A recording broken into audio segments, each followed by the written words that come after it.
వాస్తవంగా మా యుక్త వయసులో ఉన్నప్పుడు ఆహ్, పిల్లలు వద్దు అనుకునేటప్పుడు సాధారణంగా ఈ దాన్నేమంటారు కండోమ్సో లేకపోతే గనక అదేదో రకమైన ఒక తరహా ఆపరేషన్ లాంటి ఆపరేషన్ కూడా కాదు. ఒక తరహా సిస్టమ్ డాక్టర్లు సెట్ చేసేవాళ్ళు.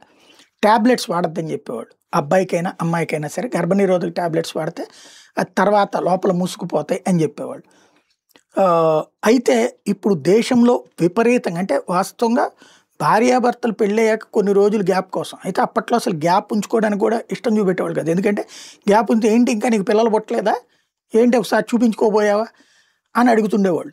కాబట్టి ముందు పెళ్లి చేసుకున్న ప్రతి ఒక్కళ్ళు కూడా అర్జెంట్‌గా పిల్లలు కనకపోతే సమాజంలో దాన్నేమంటారు గొడ్రాళ్ళ కిందన అమ్మాయిలని మగాడికి సంబంధించినటువంటి సరిగ్గా ఉందో లేదో చెక్ చేసుకోవాల్సిన పరిస్థితి అబ్బాయిలకయ్యేది. దాంతో చాలా ఇబ్బందయిపోయేది. అందుకని ఖచ్చితంగా తొందరగా పెళ్ళయ్యాక తొందరగా పిల్లల్ని కనాలనేటటువంటి కాన్సెప్ట్ నడిచేది. అందువల్లనే కొన్ని కెరీర్‌లకు కూడా తేడాలొచ్చాయి. అయితే ఇప్పుడు పెళ్లి కారణంగా గర్భనిరోధక మాత్రలు వాడుతున్నారా?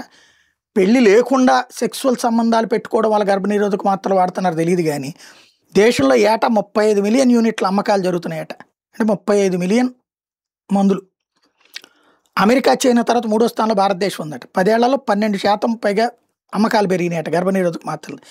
ఎక్కువగా వాడటం ప్రమాదకరమని వైద్యులు చెప్తున్నారు. అదే సమయంలో కండోమ్‌ల అమ్మకాలు తగ్గుముఖం పట్టాయి. అంటే కండోమ్‌తో ఇంట్రెస్ట్ చూపించట్లేదన్నది తేలుతోంది.